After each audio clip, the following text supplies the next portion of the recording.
Hoje nós vamos entender um pouco mais sobre um assunto que ainda é um pouco polêmico. O crescente uso medicinal de produtos derivados da cannabis desafia mundialmente São as autoridades. diversas as patologias que podem melhorar com a cannabis, porque 20 milhões de pessoas no Brasil sofrem com dor crônica. 20 milhões de pessoas. A Justiça brasileira autorizou pela primeira vez a importação de um remédio à base de cannabis. A falta de regulamentação prejudica pacientes e entidades. Uma discussão que está em análise no Senado Federal. Existe uma diferença entre os termos maconha e cannabis? Existe só para quem quer se esconder atrás, não dizer, né, que usa essa planta como um fitoterápico, mas na verdade é a mesma planta. É uma planta só. O nome científico é cannabis sativa e o nome popular é maconha, liamba, diamba. O que acontece é que as pessoas estão usando o nome cannabis como nome popular, o que não era para ser. Olá, pessoal! Estamos começando o Pode Ser Ciência.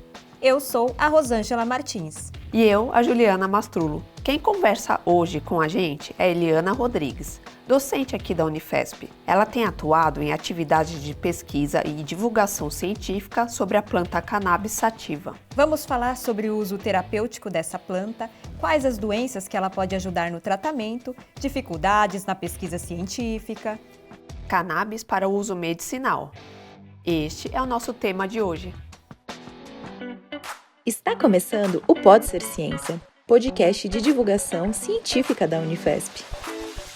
Olá, professora Eliana, seja muito bem-vinda ao podcast. Peço para que a senhora faça uma breve apresentação sua, falando um pouquinho sobre a sua experiência, a sua carreira, um resumo. Meu nome é Eliana Rodrigues, eu sou professora titular da Unifesp, do campus Diadema. Eu sou bióloga com mestrado em geografia, doutorado e pós-doutorado pela Escola Paulista de Medicina.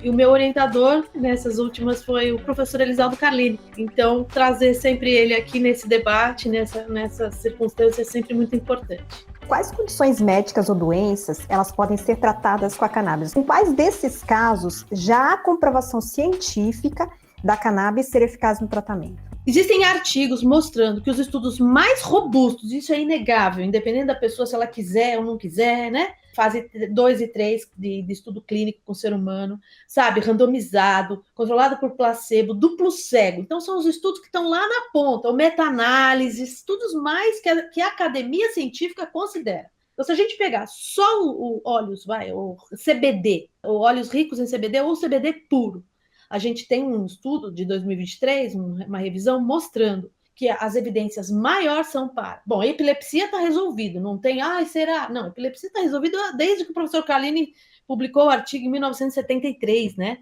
Ansiedade também, psicose e esquizofrenia também, transtorno do estresse pós-traumático também e adição, sobretudo adição por opioides.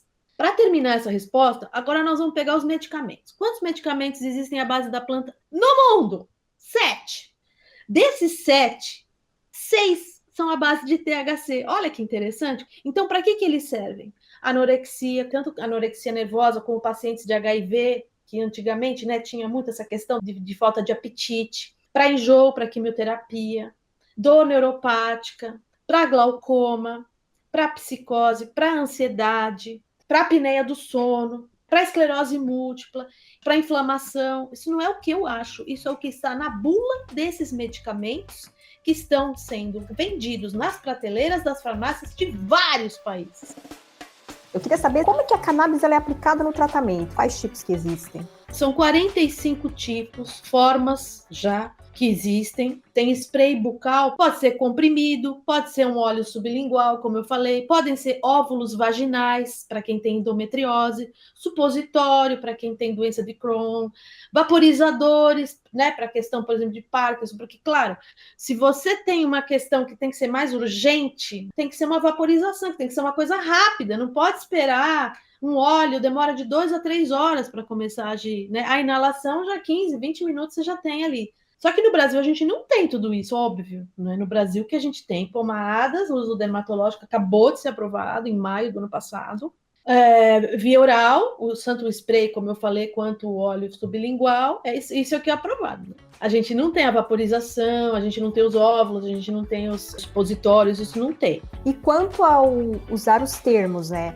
medicinal e terapêutico, existe alguma diferença para cannabis? O uso terapêutico, ele extrapola o tratamento com médicos. Então, a gente pode falar, por exemplo, em outros profissionais da área da saúde, que na fitoterapia, não sei se todo mundo sabe, mas são 7 prescritores que tem. Então, fisioterapeutas, médicos, veterinários, dentistas, até biólogos podem prescrever plantas medicinais na fitoterapia. Mas para cannabis, não. A gente só tem 3 até o momento. Médicos, originalmente, lá, né, já faz tempo. Veterinários e também os dentistas, né? Então, quando a gente fala do uso medicinal, a gente está restringindo a médicos. Quando a gente fala do uso terapêutico, a gente estaria falando de outras categorias, outros profissionais da área da saúde que poderiam estar prescrevendo essa planta também. Queria saber um pouquinho como funciona o processo de extração para uso medicinal da cannabis. Se elas são extraídas das raízes, das folhas, quais são os ativos usados para a fabricação, para o uso medicinal? Essa é uma boa pergunta, porque na medicina popular, né, na etnobotânica, que é a minha área, todas as partes da planta podem ser utilizadas do ponto de vista medicinal. Inclusive as raízes são muito utilizadas para tratamento de inflamação, gota. A gente escuta muito, né, falar sobre as propriedades medicinais das flores femininas. Claro, ali é onde a gente tem a maior concentração de tricomas, que são as células que contêm essas resinas, que são os medicamentos. Mas não só. Não está só nas flores femininas, né? Tá em todas as partes, nos galhos, nas folhas. Então, do ponto de vista da medicina tradicional, todas as partes podem ser utilizadas para diferentes condições. Aqui, na nossa ciência, né, na ciência contemporânea, farmacológica, aqui, a gente realmente extrai das flores femininas essas resinas que estão repletas, então, de fitocannabinoides. Tem o CBD, o THC, mas THCV, CBG, CBN, a gente cada vez sabe mais sobre esses canabinoides, né? E nessas resinas que eu estou dizendo também, além dos fitocannabinoides, tem os terpenos, tem flavonoides, alcaloides, então tá todo mundo lá dentro para promover o efeito final. Pode Ser Ciência, o podcast de divulgação científica da Unifesp. Você citou, né, os compostos, né, encontrados na cannabis, o THC, o CBD. Qual que é a diferença entre eles? São os 2 principais compostos que são encontrados na planta, né? Queria saber primeiro isso. E qual é a diferença entre eles 2? Então eles são quimicamente diferentes. Ambos são psicoativos. É muito comum também a gente encontrar as pessoas dizendo o CBD é não psicoativo, o THC, porque as pessoas estão usando esse termo como se fosse alucinógeno. Isso não é verdade. O professor Carlini, durante toda a sua carreira, sua vida inteira na Escola Paulista de Medicina, explicou, né? Psicoativo é aquilo que pode aumentar, estimular a atividade da mente, diminuir ou alterar. Então, né, tanto o CBD quanto o THC, eles estão aí em alguma dessas 3 caixinhas, né? E cada um deles tem propriedades terapêuticas que são singulares. Só que quando eles estão juntos, eles são muito melhores. Mas é importante também dizer que nós produzimos esses fitocannabinoides, né? São endocannabinoides, a gente chama. Então, por exemplo, o nosso THC que nós produzimos é a anandamida, né? Nós produzimos um CBD que é o 2-AG, mas é muito importante que a gente sempre tente usar essa planta como um fitoterápico e não separado. O THC é muito importante para a dor, mas se a pessoa tem uma dor muito intensa, ela tem que aumentar a dose do THC. Legal, mas nesse aumento de dose ela pode ter uma alteração de percepção. Mas se usar o CBD junto, o CBD tira, ele ameniza essa sensação de alteração de percepção do THC. Então, por isso que é tão importante a gente sempre usar a planta como um fitoterápico, né? Mesmo considerando que são muitos tipos de planta com proporções diferentes entre esses fitocannabinoides, né? Que é essa que dá complexidade à planta, né? Para essa aplicação terapêutica, é feita alguma redução de algumas dessas substâncias? Ou ambas são mantidas na planta ou estes ativos são isolados? Vai depender, né? Então, por exemplo, se eu tenho dor, enjoo proveniente de quimioterapia ou falta de apetite, esse óleo, se eu estiver usando um óleo full spectrum, que a gente chama, aquele óleo que está todo mundo lá dentro. Então, todos os fitocannabinoides, estão os terpenos lá, tudo. Mas eu posso estar com uma proporção maior, mais rico em, por exemplo, CBD, ou mais rico em THC. Então, no caso dessas doenças que eu falei, dessas condições de dor neuropática, né, de enjoo, anorexia, tem que ter mais THC. Tem que ser um óleo enriquecido com THC. Por outro lado, existem pessoas que não são completamente, não querem o THC, ou por um preconceito, ou por medo, ou porque fisiologicamente realmente não pode. Aí eu posso utilizar um óleo broad spectrum. O que é broad spectrum? Tá todo mundo lá, menos o THC. Tirei o THC. Ou então eu posso ter um óleo que só vai ter o CBD. Isso é fitoterapia? Não, porque só o CBD é só o CBD. Cadê os outros? Cadê os coleguinhas ali para o efeito, para fazer o efeito final? E mais que isso, quando eu uso só um fitocannabinoide, como no caso do CBD, sozinho, eu tenho que aumentar a dose para ter o mesmo efeito. E quando eu aumento a dose, eu posso aumentar a reação adversa. Então, nunca é favorável, quando você fala em fitoterapia, você extrair um princípio ativo e usar só ele. E para o plantio individual, para o uso medicinal? Como que a pessoa garante que aquela planta está dentro da porcentagem recomendada que ela precisa para o uso próprio? Aí é que tá. Acho que a gente não pode ter a banalização da história, né? Tudo tem que passar por um médico. A pessoa, veja bem, ela só vai ter um habeas corpus autorizando ela a cultivar a planta na casa dela se ela entrar com um processo. Para ela entrar com um processo, com a Anvisa e tudo mais, ela tem que ter um médico amparando ela, né? Fornecendo essa prescrição, dizendo, olha, esse paciente realmente merece uma atenção especial, ele tem que cultivar na casa dele, não tem como importar esse medicamento que é caro, são tantas plantas, rica em THC ou rica em CBD, tudo isso é um médico, né? A gente não pode esquecer que esse é um tratamento como qualquer outro. Se não tiver médico, desculpa, não é sobre isso. A gente recebeu perguntas dos nossos seguidores no Instagram e a Fernanda Evangelista pergunta: existem estudos com pets? Tem muito estudo já com pet.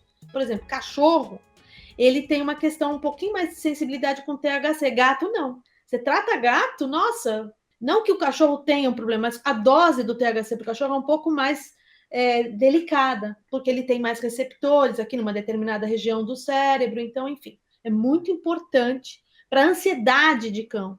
Então, assim, os tutores que vão viajar e o cachorro tem que ficar no carro várias horas, você tem a dose lá do CBD que eu apresento nos artigos, bacaninha. Quando você tem os fogos de artifício, no final do ano, também eu tenho vários vídeos mostrando como o cachorro fica e como ele poderia ficar se você administrasse ali 2, 3 horas antes um CBD sublingual. E sobre o uso por um período prolongado, a gente recebeu uma pergunta da Cami. Tem alguns remédios que eles param de fazer efeito com o tempo. Há algum estudo sobre a cannabis medicinal que ela para de fazer efeito após esse tempo de uso? Olha, eu não conheço, vou até buscar. Agora, o que eu posso adiantar é o seguinte: se eu tenho uma bula, eu não vejo na bula nada dizendo, olha, depois de 3 meses você então para e sofre sozinho, porque não vai ter mais nada para fazer por você, né? Se eu estiver falando de um óleo caseiro, muitas vezes a gente observa assim, mães falando, olha, esse óleo já para minha filha que já não tá tão bom. Aí vai lá e troca a cepa, que fala, troca a genética, troca para uma outra variedade agronômica. Isso acontece, eu já vi, sim. E realmente a coisa se reestabelece. Você está gostando do episódio? Se inscreva nos canais para receber notificações dos próximos. Pode Ser Ciência, o podcast da Unifesp. Então, professora, eu queria que você falasse um pouco sobre os seus estudos com a cannabis, quais os seus projetos nessa área. Então, um primeiro estudo que a gente está desenvolvendo, na verdade, a gente está esperando o Comitê de Ética, né, da Unifesp, que faz parte do protocolo, mas é um estudo entre crianças autistas que são pacientes da Associação Canábica Flor da Vida, né, que fica em Franca, junto com a doutora Manuela Issai, que é uma médica dessa associação. A gente vai fazer um estudo observacional para ver o quanto que os olhos, né, dessa associação, eles realmente resolvem sintomas, né, relacionados ao TEA, né, ao transtorno do espectro autista. Um outro estudo, que é um estudo sobre etnobotânica, que é a relação entre pessoas e plantas. Trata-se de um projeto que eu vou desenvolver no exterior, mas também no Brasil, como é que os indígenas e os escravizados entre o século XVI e XIX utilizavam a cannabis sativa aqui no Brasil.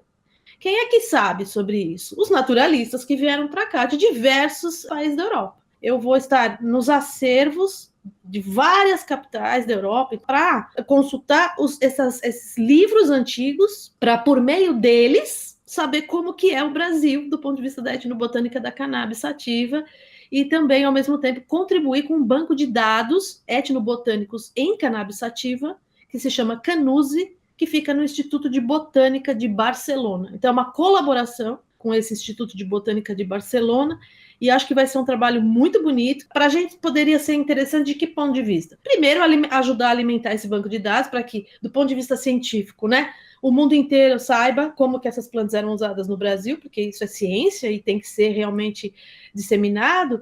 Uma das coisas que me chama bastante atenção, por exemplo, nesse banco de dados, vários povos de outros países utilizam as raízes para questões de gota, de inflamação, as folhas para outras questões que a gente não usa. Então, olhar para esse passado, olhar para como que o uso tradicional era feito, é uma forma de ver um futuro dentro da farmacologia. Vamos investigar, então, essa outra parte para essa outra doença? Que, na verdade, essa que é a maior magia, né, de tudo isso. É quando a etnofarmacologia, a etnobotânica, ou seja, como esses povos usavam essas plantas, hoje se encontra com a farmacologia. Por métodos diferentes, claro, cada um tem um método, são tipos diferentes de fazer conhecimento. Isso é mágico, isso é fantástico, né? Por que não olhar para esses conhecimentos, reconhecer, respeitar o seu valor e trazer isso para que a gente possa também investigar dentro da nossa ciência, né? Você está à frente também do curso e de um projeto de extensão relacionados ao uso da cannabis sativa.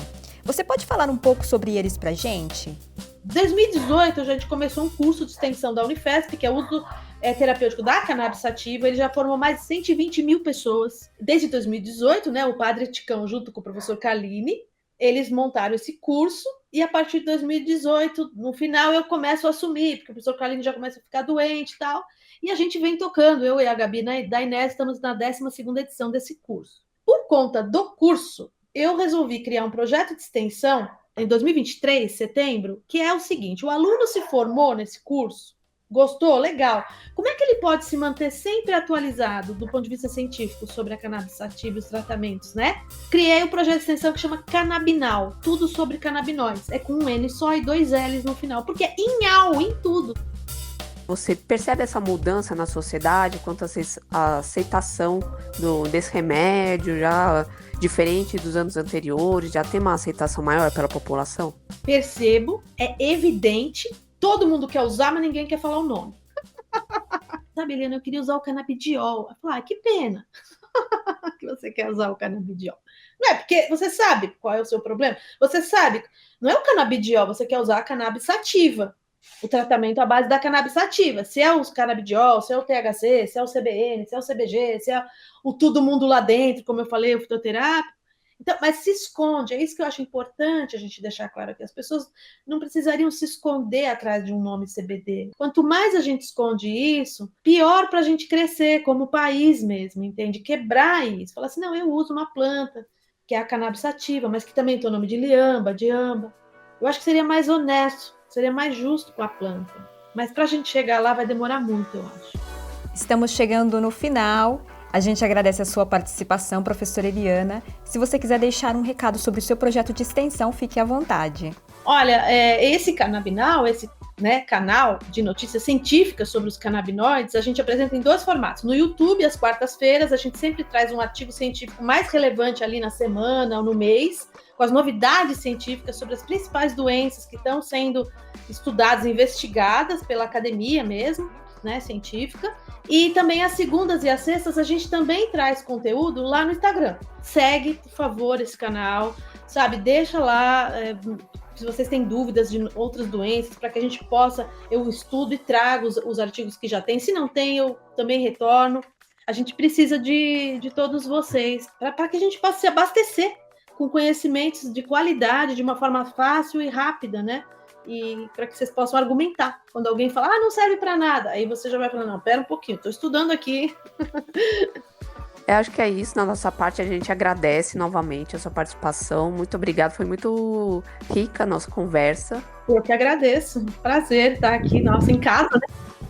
As pesquisas e ações da Universidade Federal de São Paulo. Pode Ser Ciência, o podcast da Unifesp. Cannabis para uso medicinal. Este foi o tema de hoje do Pode Ser Ciência. E no nosso próximo episódio da série, vamos falar sobre as leis que regulam os processos para o uso da cannabis medicinal. Não vai perder, né? Até mais! O Pode Ser Ciência é uma realização do Departamento de Comunicação Institucional da Universidade Federal de São Paulo. Eu sou a Rosângela Martins. E eu, a Juliana Mastrulo. Também participaram desta produção Alex Heipert, Jean Silva, Letícia Gualberto, Loiane Villeforte e Reinaldo Jimenez. Esse foi o Pode Ser Ciência, o podcast de divulgação científica da Universidade Federal de São Paulo.